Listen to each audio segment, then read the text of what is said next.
Harka fuuni daawwattootaa fi dhaggeeffattoota keenya nagaan keenya kabajaa fi jaalala bakka jirtan maratti qabu jechaa oduuwwan wayitaawoo yeroo kanaaf qopheeffameen isinitti himaa dursa oduu ijoo. Ajjeechaan magaalaa fi baadiyyaatti nama dhuunfaatii hanga jumlaatti raawwatamu ammas jabaatee itti fufuudhaan weellisaa Girmaa Kaasaa magaalaa Shaggaritti ajjeefamuun dhagahame. Baatii tokko dura magaaluma Shaggar bulchiinsa magaalaa Buraayyuutti faarfataa EUL Waalee osoo waldaadhaa garaa jiru rasaasaan ajjeefamee ture. Engaddaa ammoo kutaa magaalaa Furiitti weellisaan kun ajjeefameera. Odeeffannoo bal'aa dhimma kanaan wal qabatu qindeeffanneerra isin biraan geenya. Irree fi gaachanni saba Oromoo lola jabaa geggeessuun loltoota faashistii Abiyyi kan barcuma aangoo nama dhuunfaa tiksuuf bobbaate irratti tarkaanfii jabaa fudhachuun injifannoo culuqaa galmeessuu wobboon ifoomse. Wobboon loltoota sirnichaa dabalatee meeshaalee waraanaa gurguddaallee booji'eera. Kanas bal'inaan kan ilaallu ta'a. Humnoonni finxaaleeyyii faannoo tarkaanfii tibbanaa Godina Wallagga Bahaatti poolisootaa fi milishoota Oromiyaatiin irratti fudhatamee faaloo bahachuuf jecha humnoota dabalataa Goojjam irraa gara aanaa Kiramuu galchaa akka jirantu ifoome. Jiraattonni yaada kennan halkan dahoo godhatanii laga Abbayyaa ce'uudhaan hidhattoonni finxaaleeyyii kunneen aanaa Kiramuuttis namaa akka jiran himaniiru. Kanas ni balballoomsina. Daandiin xiyyaaraa Itoophiyaa buufataa xiyyaaraa akka Afrikaatti isa guddaadha jedhamee magaalaa Finfinnee irraa fageenya kiiloomeetira 40 magaalaa Bishooftuu irraa gama kibba lixaa naannawaa Abbuu Seeraatti ijaarsisaa jiraachuu hordofee jiraattonni hedduun qe'ee isaan irraa buqqa'aa jiru jedhame. Abbuu Seeraan gandoota 6 kan qabu yoo ta'u isaanis Abbuu Aciroo, Abbuu Garbii, Abbuu Kombolchaa, Abbuu Looyyaa, Abbuu Lugnaa fi Abbuu Sarkamaa jedhamuun beekamu. Lafa kana irraa warra ja'an galaan kan hiddaa Oromoo Tuulamaatu jiraata. Amma garuu maqaa piroojeektii kanaan qe'ee isaan irraa buqqaafamaa jiru jedhame. Dhimma kanattis gabaasa bal'aa qopheeffanneerraa isin biraan geenya. Impaayiritiin namoota tiiktaakii fi yuutuubii irraa waggaatti birrii miliyoona 2 ol argatan gibira kaffalchiisuuf akka jirtu ibsite.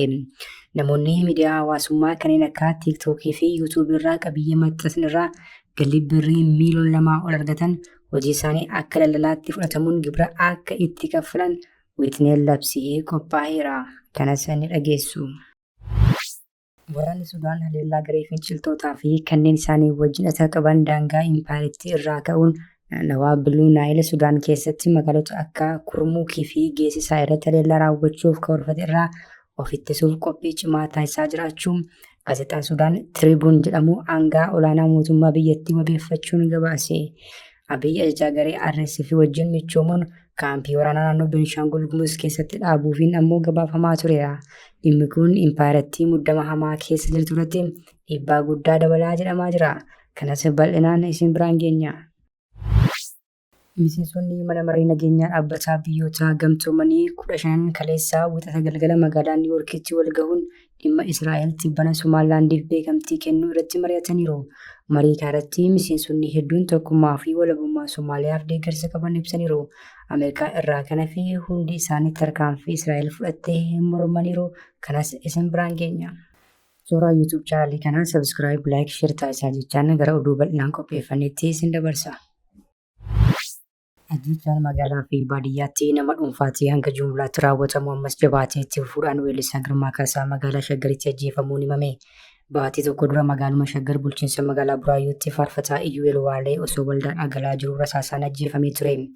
Engaddaa ammoo kutaa magaalaa Furiitti weellisaan kun ajjeefameera. Bara bilxiginnaa kana keessa namoonni siyaasaa, abbootiin amantaa, artistoota, falmitoota mirga namummaa dabalatee ajjeechaan namoota bebbeekamoo irratti raawwatamu akkaan hammaachuun ni beekama. Namoonni dhageettii qabanii fi ija hawaasaa isaanii ta'an kunneen qaamolee nageenyaa mootummaa fi garee biroon magaalaa walakkaatti ajjeefamanii haqni isaanis awwaalamuun cilee bishaan buute ta'aa tureera. Kutu kanaan jiru dilbataa dheengaddaa magaalaa Shaggar kutaa magaalaa Furiitti weellisaa Girmaa Kaasaa hoteela keessatti ajjeefamuun miidiyaa hawaasummaa irratti ijoo dubbii ta'uun dheekkamsa guddaas kaaseera. Weellisaan kun walleewwan afaan Oromoo dhageettiif turan hojjechaa kan turee fi sichis hojii aartii jabeessuuf nama haamilee qabu akka ta'e warri isa beekan kan himan yoo ta'u, halkan dheengaddaa garuu haala suukkanneessaa ta'een ajjeefamuutu dhagahame. Weellisaa ola deemaan kun walleewwan bareedoo kanneen gurra uummataan ga'ee ture keessaa imalli kuush Afrikaa fi hawaayyummaa kanneen jedhaman haalaan uummata biratti jaallatamuutu himama. Ajjechaa weellisaa kanaa wajjin wal qabatee poolisiinis ta'ee maatiin ammatti homaa hin jenne.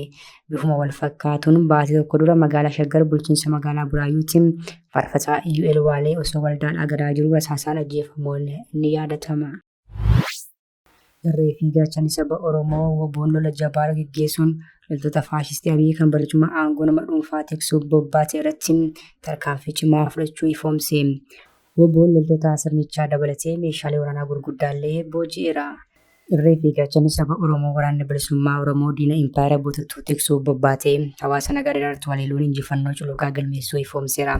Irree fi gaachanni saba Oromoo waraanni bilisummaa Oromoo zoonii Harsadee godina Shawaa Bahaa aanaa Booseet bulchiinsa magaalaa Warjii baatu magaalaa bakka Boofat jedhamtutti muddee 28 bara 2025 tarkaanfii cimaa loltoota faashistii Abiyyi irratti fudhateera. Waraanni bilisummaa Oromoo tarkaanfii cimaa fudhate kanaan hidhamtoota siyaasaa 200 ol kan sirna abbaa irree kanaan dararamaa turan hidhaarraa hiikeera. Kana malees loltoota sirnichaa 3 battalatti ajjeesuun 5 madeessee 6 ammoo fayyaatti harkaan qabuun booji'e.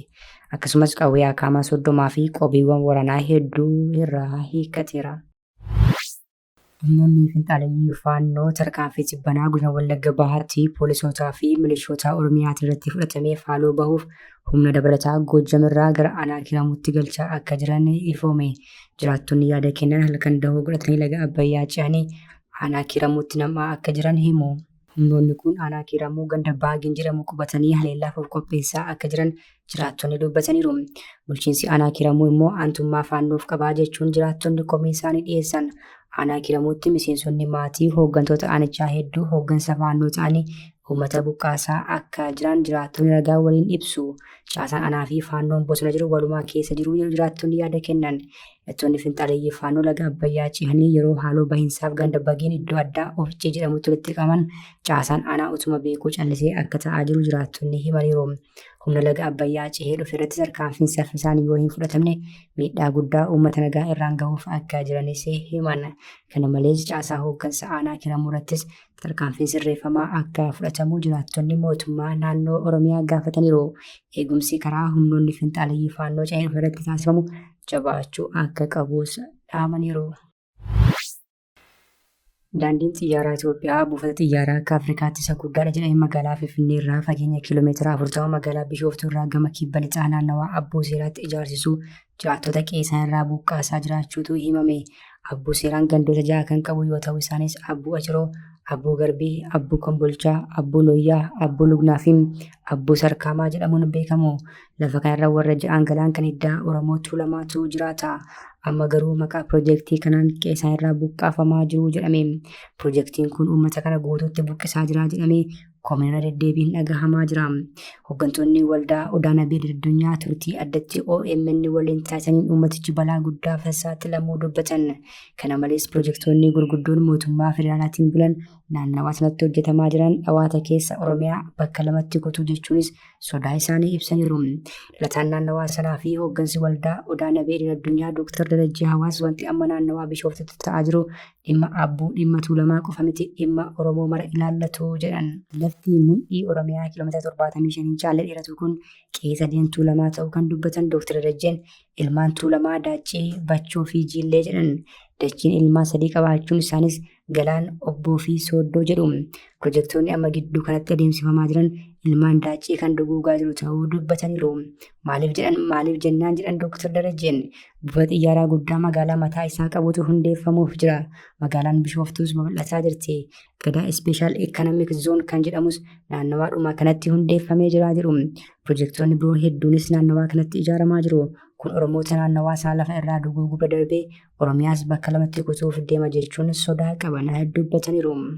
Hooggansi waldaa Odaana Beelad Addunyaa biroon obbo Raayyaa Caalaa immoo mootummaan piroojeektoota gurguddoo hanga kanaa wayitaa uummata buqqaasee achitti ijaaruuf jedhu uummatallee hin mari'achiifnee jiran. Uummanni lafa abaabilee akaakilee isaa irratti darbee beenyaan bakka hin bu'amneen dhabaa akka jiru dubbatan.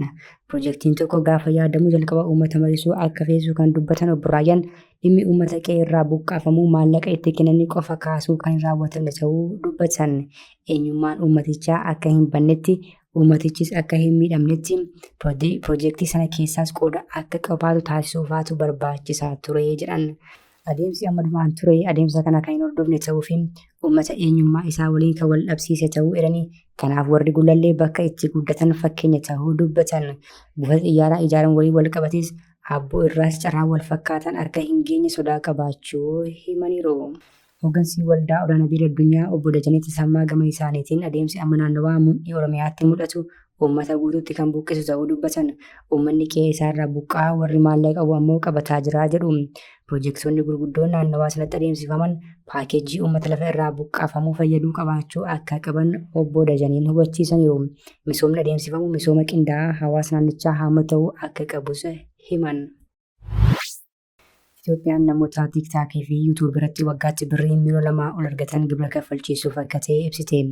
Namoonni miidiyaa hawaasummaa kanneen akka tiiktaakii fi yuutuubii irratti qabiyyee maxxansaa irraa galii birrii miliyoona 2 ol argatan hojii isaanii akka daldalaatti fudhatamuun gibira akka kaffalan wixineen labsii qophaa'e. Wixineen ministeera maallaqaan qophaa'e kun fayyadamtoonni miidiyaa hawaasummaa irratti qabiyyeewwan maxxansaan galii beeksisaa fi ispoonsaroota irraa akkasumas maloota garaagaraan argatan kan agarsiisu galmee herreegaa akka qabatan dirqamsiisa.